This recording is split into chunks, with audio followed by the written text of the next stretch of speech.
madje unë mendoj që 2025 është një pasqyrë shumë e qartë e këtyre ndryshimeve klimatike, sepse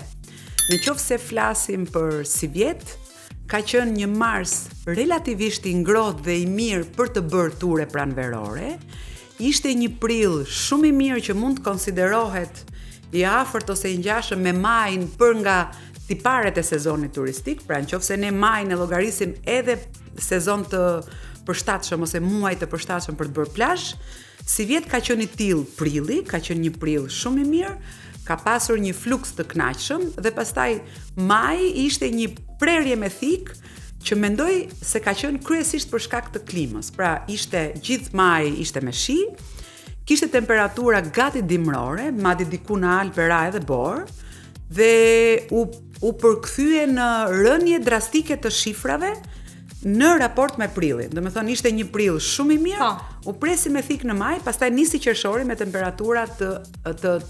po themi temperatura afrikane u quajtën nga meteorologët,